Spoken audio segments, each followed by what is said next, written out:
Mike McGrady of MCM Consulting, had the chance to discuss the shooting via Zoom with Dr. Beth Sanborn, President of the Pennsylvania Association of School Resource Officers, about the tragedy. Hello and welcome back. I'm here today with my friend, Dr. Beth Sanborn, and we're going to talk about the recent school shooting in Georgia. Welcome, Beth. Thanks so much for having me back. Beth, there's been a tremendous amount of media coverage on this, and a lot of analysis has already come out, but we really, truly don't know what happened. What are your thoughts?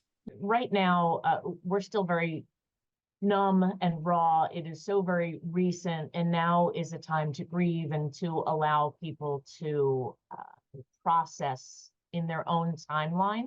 So as opposed to any type of finger pointing or discussion about response or failures or anything that may have led up to this, I think what we need to do is to just take a moment to allow the community and the larger community themselves to figure this out amongst themselves. But that being said, as far as information gathering, when we have a concern, you need to have a multidisciplinary group that looks at the information that's gathered. So any one person may know the shooter or may know the shooter's family through that perspective, through those sets of interactions. You know, for example, and I may have mentioned it before, whether or not you act differently when you're around your spouse than you do your boss, or whether you act differently when you're around your children or when you're in a professional environment.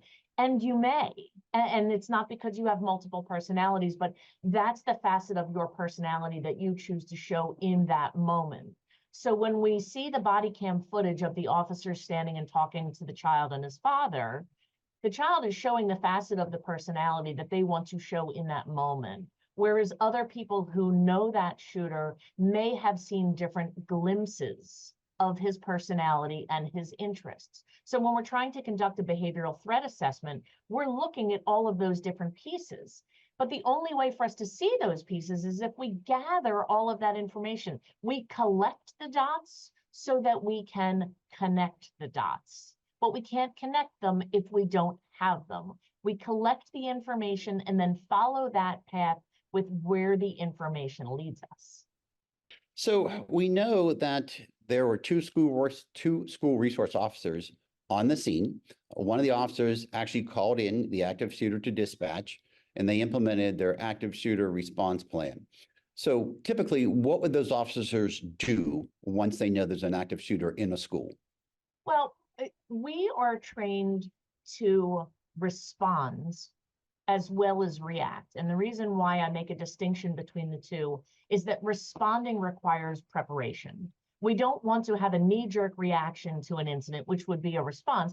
We want to make sure that we are trained properly so that in the instance where there is a threat or a concern, we can respond appropriately.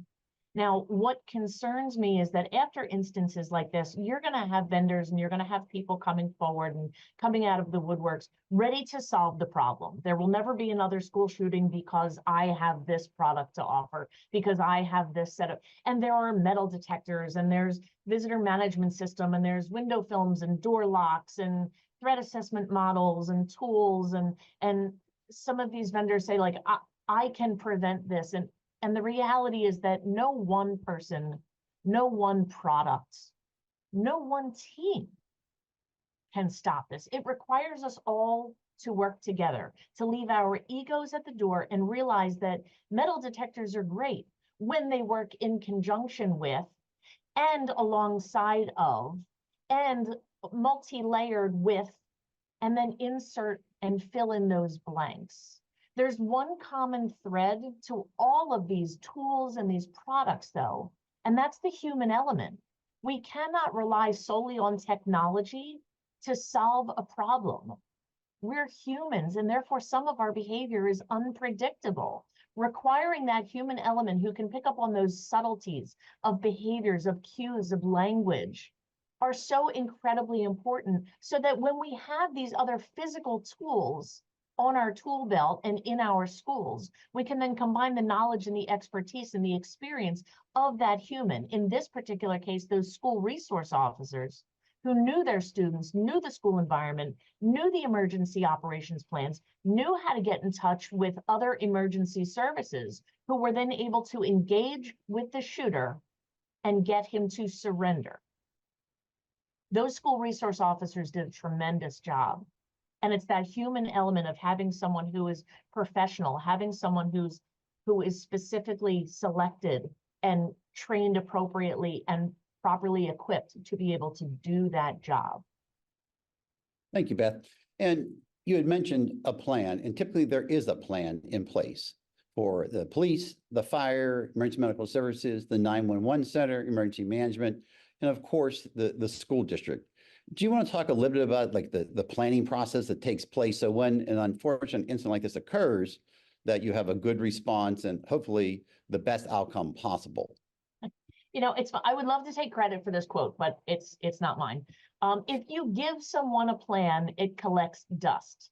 If you help someone build a plan, it collects fingerprints. And having that ownership and being aware of what your plan entails is an ongoing process. You don't finish it, save it onto your community drive, and then never visit it again. You have to make sure that when you have policies and procedures that are put into place, that your staff and your community, your internal community, are aware of it. They know what to do, and then you practice and you rehearse it, because your mind will not go, or your body will not go where your mind has not been. You have to practice these things. You need to know what to do in the event of an emergency.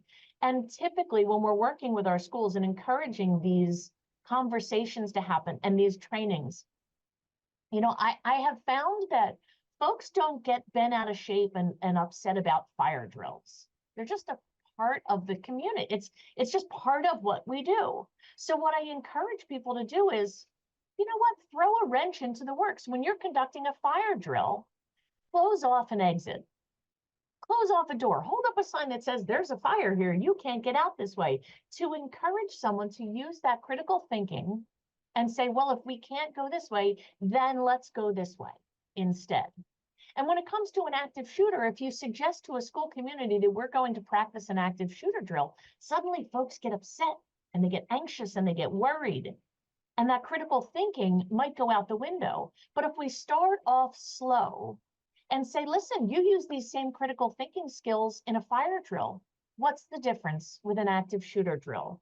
We need you to think based on the information that you have available in this moment and set the tone of empowerment in schools so that we can empower our students and our teachers to make a decision based on the information that they have available at that time to do what's best and to do what's safest for their kids.